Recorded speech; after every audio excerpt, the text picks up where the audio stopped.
बेटा आज किस मौज़न की तर्ज पर अजान दे रहे हो? मस्जिद नबी सल्लल्लाहु अलैहि वसल्लम के मौज़िन शेख उस्ताद अब्दुल अजीज बुखारी साहब।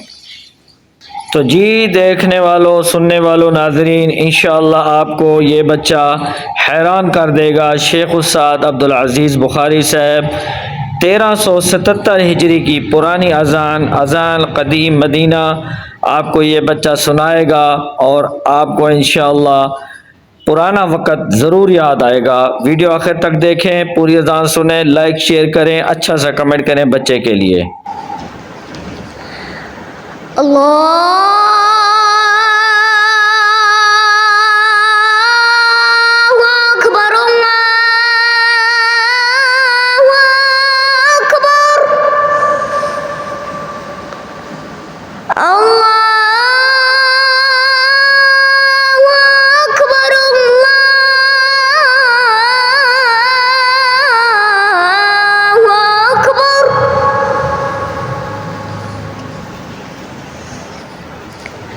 अशहदु अन ला इलाहा इल्लल्लाह।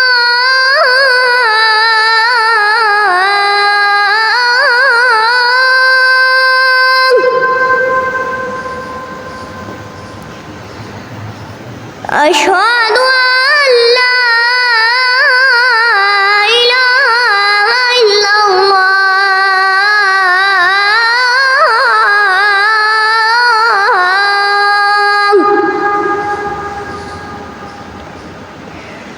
अशहदु अन्ना मुहम्मदुर रसूलुल्लाह।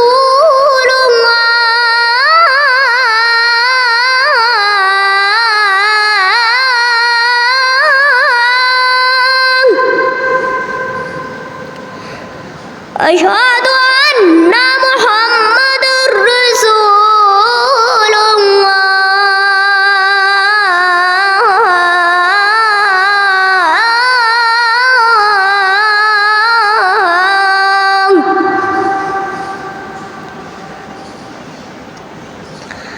hayya alas salah।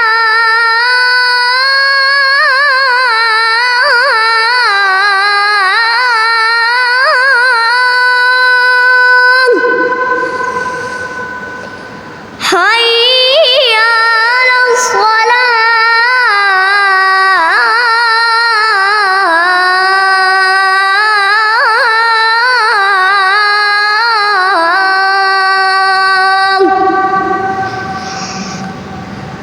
hayya alal falah।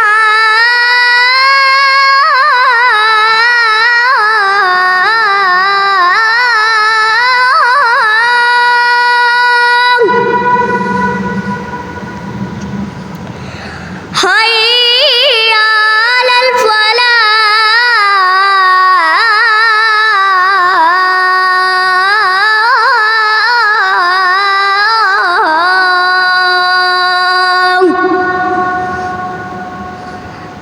Allahu akbar,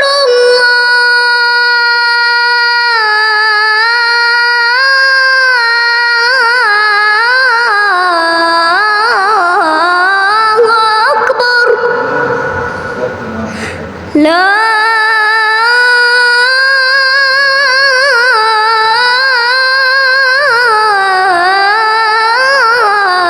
ilaha illallah।